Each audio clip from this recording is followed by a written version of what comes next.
नमस्कार, मैं सिमरन तिलवार अभय न्यूज के 6 जुलाई मंगलवार दोपहर के बुलेटिन में आप सभी का स्वागत करती हूँ। चलिए देखते हैं आज की कुछ खास खबरें। इस बुलेटिन के प्रायोजक हैं आर के निवास बाय आर के डेवलपर्स। शानदार घर खरीदें अब अपने बजट में। कांग्रेस से भाजपा नेता बने ज्योतिरादित्य सिंधिया ने कल्पना भी नहीं की थी कि उनकी रियासत रहे उज्जैन में मंगलवार को उन्हें गद्दार का तमगा दे दिया जाएगा। कांग्रेस नेत्री नूरी खान ने ज्योतिरादित्य सिंधिया का अपने मोहल्ले में गद्दार सिंधिया गो बैक का नारा गुंजा दिया और काले कपड़े पहनकर काला झंडा भी लहरा दिया। दरअसल भाजपा कार्यालय लोक शक्ति से निकलने के बाद ज्योतिरादित्य सिंधिया भाजपा के नगर अध्यक्ष विवेक जोशी के महानंदा नगर स्थित निवास जा रहे थे। यहीं रास्ते में नूरी खान का घर भी आता है। नूरी ने मकान की गैलरी में खड़े होकर गद्दार सिंधिया गो बैक के नारे लगाए और काला झंडा भी दिखाया। नूरी के साथ उनके बेटे रिहान अहमद ने भी नारा लगाया। अचानक हुए घटनाक्रम से पुलिस सन्न रह गई और वह घर में घुसकर नूरी खान को उठा ले गई। नूरी खान को नागजरी थाने में रखा गया है। और मेरे घर में पुलिस ने मुझसे बर्बाद की है। गद्दार सिंधिया मुर्दाबाद, गद्दार सिंधिया गो बैक, गद्दार सिंधिया गो बैक। सिंधिया जी का काफिला जब गुजर रहा था, कांग्रेस की नेत्री नूरी खान जो अपने घर पे थी, उनके द्वारा अपने घर की छत से कुछ पोस्टर्स दिखाए गए जो आपत्तिजनक थे। उसको पुलिस के द्वारा रोका गया और उन पर गिरफ्तारी की गई। उन्हें जब पुलिस हिरासत में लेने जा रही थी तो वो धक्का मुक्की उनके द्वारा किया गया और वो पुलिस के साथ इसमें सहयोग नहीं कर रही थी हिरासत के लिए। इसी बीच उन्हें हमें ज़बरदस्ती ले जाके गाड़ी में बिठाना पड़ा। फ्रांस में राफाल विमानों की खरीदी को लेकर हो रही जांच और आरएसएस प्रमुख मोहन भागवत के डीएनए संबंधी सवालों पर भाजपा नेता ज्योतिरादित्य सिंधिया चुप्पी साध गए। कांग्रेस के बारे में वह बोले कि कांग्रेस केवल ट्वीट तक सीमित रह गई है। दरअसल मालवा निमाड़ के 3 दिनी दौरे के तहत ज्योतिरादित्य सिंधिया मंगलवार की सुबह उज्जैन पहुंचे थे। महाकाल दर्शन के बाद वह भाजपा के दिवंगत नेताओं और उनके परिजनों की मृत्यु पर शोक जताने आए थे। हालांकि दिल्ली की हलचल के कारण उन्हें अपना दौरा सीमित करना पड़ा। इसी बीच महाकाल मंदिर से दर्शन करके निकलते समय मीडिया ने उन पर सवालों की बौछार कर दी। इनमें से अधिकतर का उत्तर दिए बगैर ही वह रवाना हो गए। अभय न्यूज के वीडियो जर्नलिस्ट शकील खान ने उनसे रफाल सौदे को लेकर फ्रांस में शुरू हुई जांच के संबंध में पूछा तो वह यह कहकर निकल गए कि मुझे नहीं मालूम। मंत्री पद के बुलावे पर भी उन्होंने कहा कि मुझे नहीं मालूम। महंगाई के मुद्दे पर वो बोले कि इसका उत्तर वह धार में दे चुके हैं। आरएसएस चीफ मोहन भागवत के बयान कि हर भारतीय का डीएनए एक है जैसे सवाल पर भी सिंधिया ने चुप्पी साध ली। राहुल गांधी के ट्वीट को लेकर सिंधिया ने कहा कि कांग्रेस अब ट्वीट तक ही सीमित रह गई है।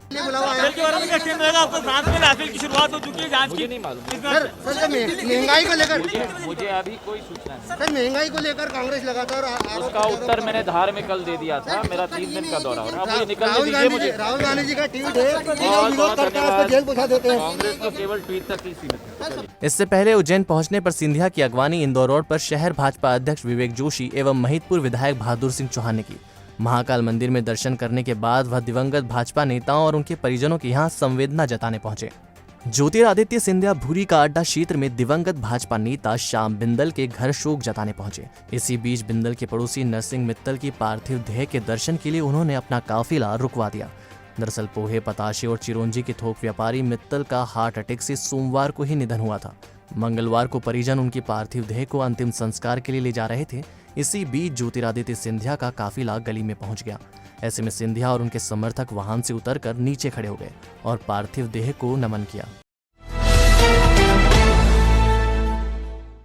नरेंद्र मोदी कैबिनेट में सामाजिक न्याय एवं अधिकारिता मंत्री रहे थावरचंद गहलोत कर्नाटक के राज्यपाल बनाए गए हैं।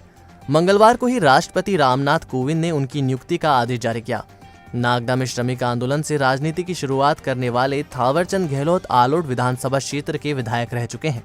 शाजापुर देवास संसदीय क्षेत्र का भी उन्होंने सालों प्रतिनिधित्व किया। उज्जैन की राजनीति में उन्हें डॉक्टर सत्यनारायण जटिया का प्रतिद्वंदी माना जाता रहा है। हालांकि गहलोत संगठन के काफी नजदीक हैं। इसके चलते ही 2009 का संसदीय चुनाव हारने के बाद भी उन्हें संगठन में बनाए रखा गया था। बाद में उन्हें राज्यसभा भेजा गया।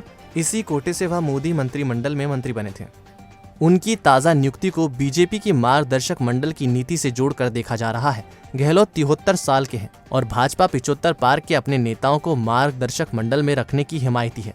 इसके चलते ही वरिष्ठ भाजपा नेता लालकृष्ण आडवाणी, मुरली मनोहर जोशी, सुमित्रा महाजन किनारे कर दिए गए हैं। चूंकि गहलोत को उम्र के 75वें पड़ाव तक पहुंचने में अभी 2 साल का वक्त है, ऐसे में पार्टी कर्नाटक का राज्यपाल बनाकर उन्हें कुछ समय और सत्ता का सुख भोगने का मौका देना चाहती है।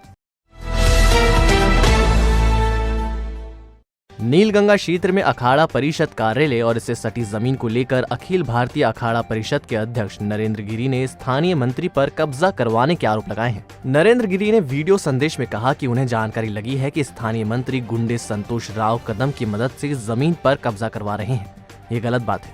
इस अशोभनीय बात के लिए वह अमित शाह और नरेंद्र मोदी से शिकायत करेंगे। दरअसल नीलगंगा क्षेत्र में करीब 5.5 बीघा जमीन है। इसी जमीन पर अखाड़ा परिषद ने कार्यालय बना रखा है। सिंहस्थ में अखाड़ों की पेशवाई इसी जगह से निकलती है। परिषद ने अपनी मीटिंग्स के लिए जमीन पर कार्यालय भी खोल रखा है। इस जमीन के मालिकाना हक को लेकर विवाद है। विवेकानंद नगर बनाने वाली संस्था श्याम गृह निर्माण सहकारी संस्था जमीन पर अपना मालिकाना हक जताती है, जबकि अखाड़ा परिषद जमीन को अपना बताती है। सोमवार को श्याम गृह निर्माण सहकारी संस्था की तरफ से बतौर सुरक्षा अधिकारी बड़ा संतोष कदम जमीन पर कब्जा लेने पहुंचा था। इसे लेकर उसका थानापति देवगिरी से विवाद हुआ था। हाथापाई में देवगिरी घायल हो गए थे और मामला नीलगंगा थाने पहुंच गया था। पुलिस ने मामले में बड़ा संतोष एवं दिलीप चौहान के खिलाफ मुकदमा दर्ज कर लिया था। इसी मामले में अखाड़ा परिषद अध्यक्ष नरेंद्र गिरी जी ने वीडियो संदेश भेजा। इसमें ही आरोपी बड़ा संतोष पर रासुका लगाने के साथ स्थानीय मंत्री पर भी आरोप लगाए। कोई और कार्य होता धार्मिक वहाँ होता है तो आज कुछ दबंगों ने कोई वहाँ बड़ा संतोष करके कोई माफिया है वह कब्जा करने गया जबरदस्ती। वहाँ पे जूना अखाड़े के श्री महंत और थानापति देवगिरी महाराज को मारा पीटा, उनके सीने में बहुत चोट आई है। आईसीयू भर्ती है वो।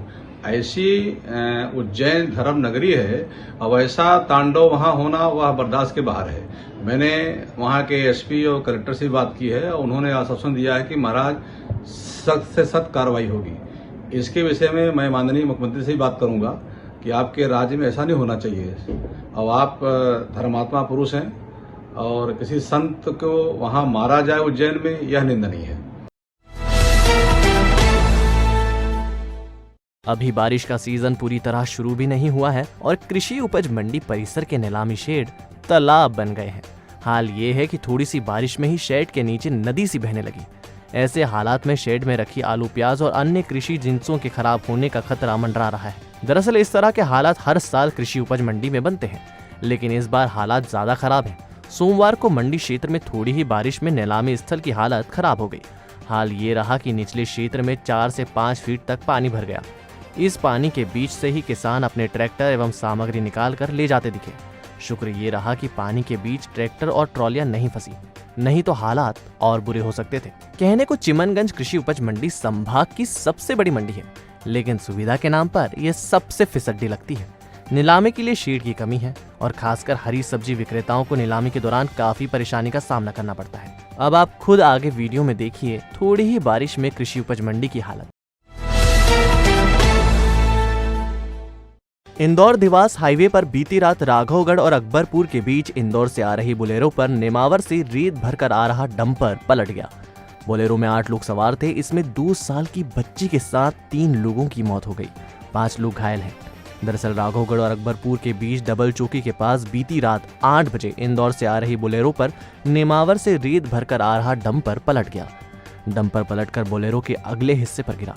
इससे बोलेरो का अगला हिस्सा चकनाचूर हो गया। हादसे में प्रदीप व्यास, उनकी 2 साल की बेटी दिव्यांशी और कमलेश लोवंशी की मौके पर ही मौत हो गई, जबकि किरण व्यास, शीतल व्यास, मोनिका, विष्णु प्रसाद और संदीप व्यास गंभीर घायल हो गए। घायलों को इंदौर रेफर किया है। पुलिस ने डंपर चालक के खिलाफ मुकदमा दर्ज किया है।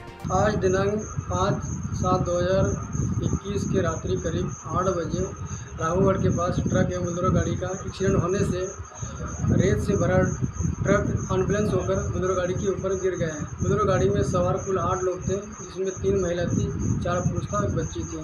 3 लोगों की मृत्यु हो गई है, 5 घायल थे, जिन्हें इलाज हेतु इंडेक्स अस्पताल इंदौर भेजा गया है। घायल किरण, शीतल, मोनिका, विष्णु, संदीप एवं मृतक कमलेश, प्रदीप एवं दिव्यांशी ट्रक चालक के खिलाफ मुकदमा पंजीबद्ध कर विवेचना में लिया गया है। कोविड संक्रमण की रोकथाम के चलते शनिश्चरी अमावस्या पर शिप्रा के सभी घाटों पर स्नान प्रतिबंधित कर दिया गया है। यह प्रतिबंध अमावस्या के एक दिन पहले और एक दिन बाद तक लागू रहेगा। शनिश्चरी अमावस्या 10 जुलाई को है। इस दिन त्रिवेणी घाट पर स्नान की परंपरा है, लेकिन कलेक्टर ने 9 से 11 जुलाई तक त्रिवेणी घाट, राम घाट, मंगलनाथ घाट सहित शिप्रा के सभी घाटों पर स्नान प्रतिबंधित कर दिया है। महाकालेश्वर मंदिर में बढ़ रही भीड़ के चलते महाकाल मंदिर प्रबंध समिति ने नंदी हॉल, गर्भगृह क्षेत्र एवं गर्भगृह में आम जन का प्रवेश पूरी तरह बंद कर दिया है। इन क्षेत्रों में केवल मंदिर की पूजन व्यवस्था से जुड़े पुजारी, पुरोहित, कर्मचारी एवं अधिकारी ही प्रवेश कर सकेंगे। कोरोना काल में उत्कृष्ट काम करने वालों को भाजपा मंडल ने कोरोना योद्धा सम्मान से सम्मानित किया। एमबी परिसर में हुए कार्यक्रम के अतिथि सांसद अनिल फिरोजिया, जिला अध्यक्ष बहादुर सिंह बोरमुंडला थे। इस दौरान उत्कृष्ट कार्य करने वाले अधिकारी, स्वास्थ्यकर्मी और मीडिया कर्मियों का सम्मान स्मृति चिन्ह देकर किया गया। कार्यक्रम के बाद नए एवं पुराने बस स्टैंड के बीच बने डिवाइडर के बीच में पौधे रोपे गए। जिला ग्रामीण उन्हेल मंडल का हमारा कार्यक्रम था, जिसमें जिन कोरोना योद्धाओं ने, समाज सेवी हो या डॉक्टर हो या अधिकारी हो या हमारे जनप्रतिनिधि, जिन्होंने बहुत ही दिन रात भिड़कर जनता की सेवा करी, उन लोगों का भारतीय जनता पार्टी उन्हेल मंडल के द्वारा आज सम्मान समारोह था। और उसके बाद वृक्षारोपण। सम्मान समारोह में बात यही थी कि अभी कोरोना गया नहीं है, इससे अलर्ट रहने की ज़रूरत है। विक्रमपुर की महिलाएं अच्छी बारिश के लिए लगातार जतन कर रही हैं। इसी कड़ी में उन्होंने भिकमपुर में विराजित बाबा महाकाल मंदिर में शिवलिंग का जलाभिषेक किया। महिलाओं ने इस दौरान मंदिर परिसर में सिर पर घड़े लेकर नृत्य भी किया। मान्यता है कि वृद्ध महाकालेश्वर का अभिषेक करने से 24 घंटे के भीतर अच्छी बारिश होती है। अभिषेक के बाद क्षेत्र में अच्छी बारिश शुरू भी हो चुकी है। नागदा में कूड़ा करकट खाने से आवारा पशुओं की मौत हो रही है। दरअसल नागदा नगर पालिका शहर से निकला कचरा बिरला ग्राम स्थित बीसीआई क्लब के पास डंप कर देता है।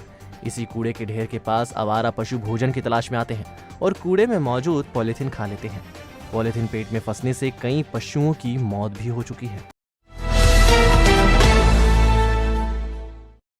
तो आपने देखा अभय न्यूज का आज का बुलेटिन। अगर खबरों को लेकर आपके पास कोई फीडबैक है तो हमारे कमेंट सेक्शन में या फिर मैसेज बॉक्स में जरूर बताइएगा। कल फिर मिलेंगे इसी समय। नमस्कार।